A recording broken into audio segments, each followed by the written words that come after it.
This is Lisa from Mobile Tech Review, and yay, it's Smackdown time. Two phablets, well, almost phablet. Nobody calls the LG G3 a phablet, but it kind of sort of is. 5.5-inch display. Samsung Galaxy Note 3 here, the incumbent 5.7-inch display. Both running Android, both have myriad features. We're going to compare them now.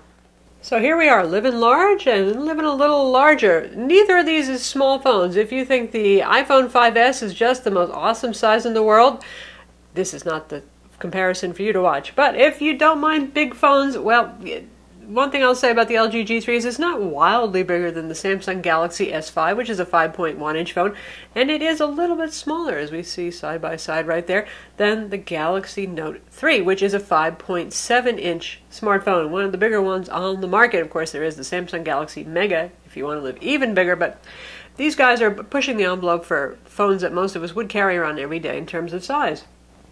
Before we get into all the similarities, and believe me, there are a whole lot of them, notice one thing that's different right away. See that little thing right down there? That is the pen on the Note. That's why it's called the Note. Digital pen uses Wacom technology here. So you can do artwork on here. You can take notes. It's precise. It's digital. Pinpoint, not like a capacitive fat stylus on here.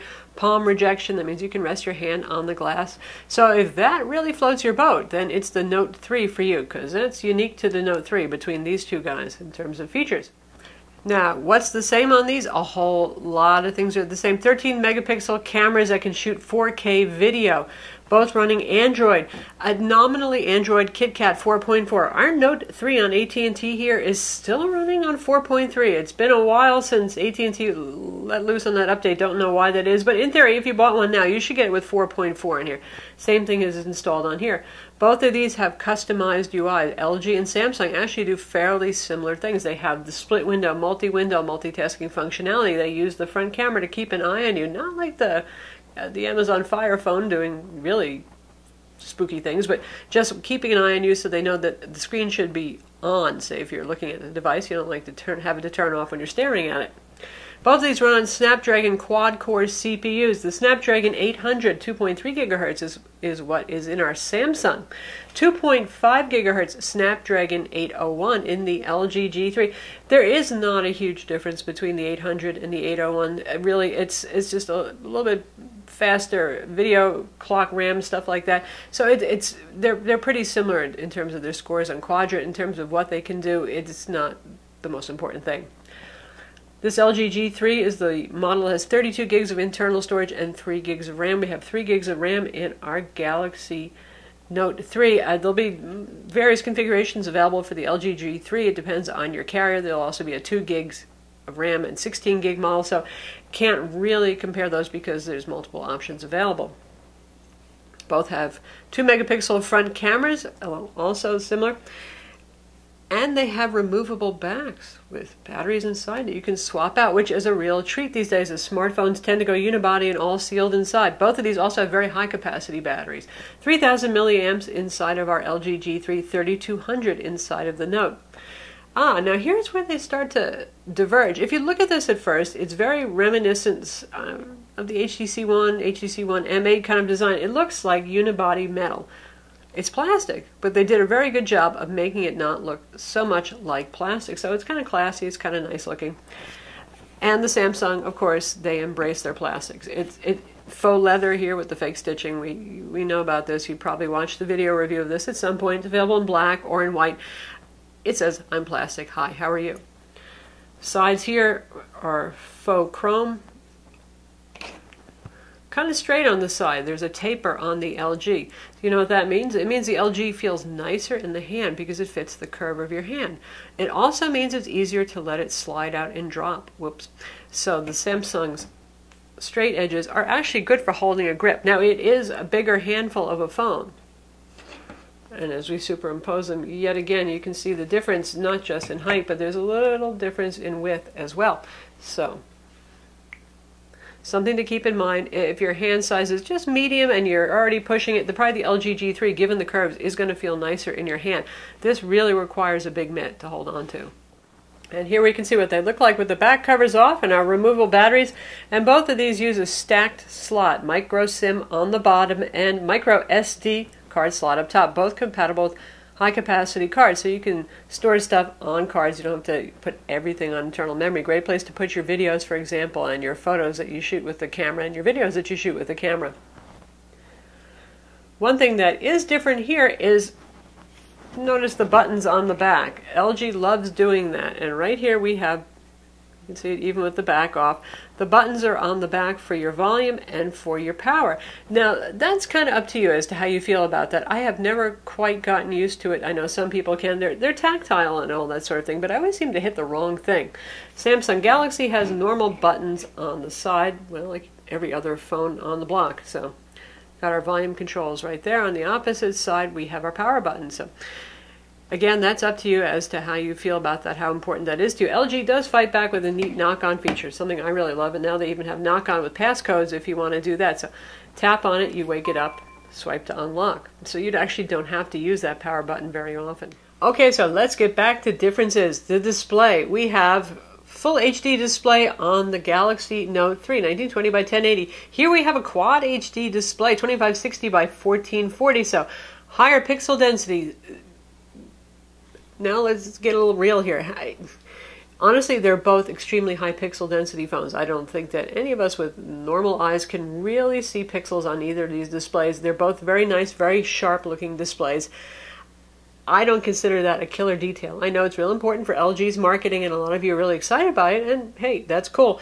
But side by side, I don't think anybody's going to say, wow, one looks a lot sharper than the other. Where the difference is Super AMOLED. We're color saturated, deeper blacks, not quite as whites though. But it makes, particularly movies where the blacks seem to maintain more detail, look pretty good.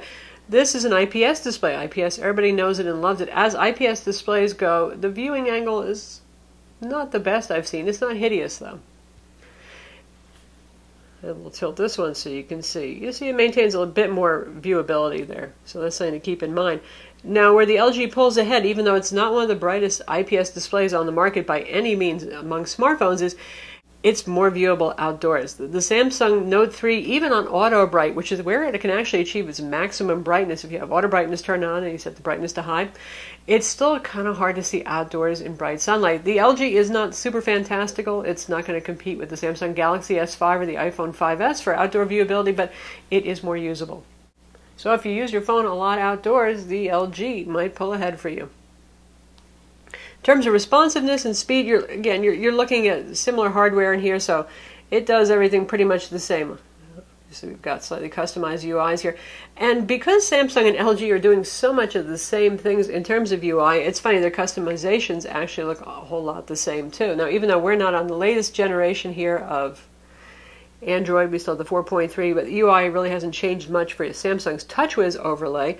And here we have LG's UI. We're going to settings, for example, so you can see the same 4-tab way of doing things. They also have customizations of the home screen. Like I said, they both have the split window view, so you can multitask with selected applications. So it's funny how you're getting an awful similar experience despite two different companies with two different sets of software customizations. It's not the night and day difference between something like the HTC One M8 or a Nexus phone where you have a very clean UI versus the customized UIs here. So again, it's up to you in terms of preference, but largely it's the same stuff you're getting here. Of course, there's apps that each manufacturer adds on. One thing they do both have is the TV remote control going on, and also picture-in-a-picture. You could use the front and back cameras simultaneously when you're recording video. Speaking of video, let's take a look at the camera interfaces. So here we are looking at the LG's camera user interface, and it's pretty simple and uncluttered at first. One of the things that sets this camera apart is it's using laser autofocus, something that they got from the robotic vacuum cleaner division that's supposed to speed up autofocus times, and in fact it does. You know, both of these cameras are pretty quick to shoot a shot in bright outdoor lighting or even good indoor lighting, but you'll notice the difference if you're taking indoor shots. We've got our front to back camera control here. We have modes, panorama, dual camera, and then a bunch of settings over here, and shot times are reliably very quick on this. And image quality is pretty much the same too. Now, when it comes to video recording quality, I'll give a slight edge to Samsung, even at the 4K level, for doing better color fidelity with a bit less blockiness and noise. Now let's take a look at the Samsung for a minute. And now we have the Note 3 up here, and you can see that most of your controls are up in that corner there, switching between cameras, using both cameras. And let's take a look at settings. Access to a variety of settings is over there, and our mode button gives us a kind of visual. I like this, actually, idea of what all the modes do, and there's a whole lot of them. I like Samsung's camera UI a little bit better. I think it's more intuitive, a little bit more fun to use, but other than that, and let's just take a picture. We can do our tap to focus. And again, in good light, the focus times are going to be not so far off. It's really just in low light. So camera, it's a real close race here. So how about battery life and other features? Both of these phones, well, in the case of the LG, will have, I can't say does have because it's not available yet on the US market, but will have 4G LTE. Both have dual band Wi-Fi, 802.11 AC, Bluetooth 4.0, NFC, a GPS with GLONASS inside. So you're looking at the same feature set, and most of those things come with the Qualcomm Snapdragon chipset built inside. Battery life, similar battery capacities. Now both of these are two of the longest running phones on the market right now, so both have excellent battery life. Too close to really call a winner on this one. The LG might have just say 20 minutes longer actual use time, but when you're talking about hours upon hours, that's not really so significant. Voice quality we can't really talk about yet because this is a review unit that LG has supplied that is for the Korean market. We can make calls on it. We even have 4G LTE on AT&T, but it's not an example of the finished product actually made for a US carrier. Now LG is pretty proud of their 1-watt speaker on the back here, and in fact it is a little bit louder than the Note 3. It's funny how the Note, being the big guy in town, you think would have a really big speaker, has always been sort of on the timid side when it comes to volume. So if you like a really loud built-in speaker, the LG does have an advantage there. In terms of their ability to play games, play video, up to 4K resolution video, it's obviously going to be on equal footing there, so you're looking at the same thing in terms of horsepower. So what does it come down to in the end? Do you have a brand preference? Well, obviously, if you have a brand preference, that's going to decide it for you. The size difference, the fact that the Note is a little bigger, a little bit harder to hold, does that make a difference? Do you like the curves on the LG? And real important is the pen option on the Note 3. For those of you who think that you're going to use it, well, that's a pretty nifty and unique feature for the Note series. Beyond that, you're getting two of the higher end and larger Android smartphones on the market with nearly identical feature sets.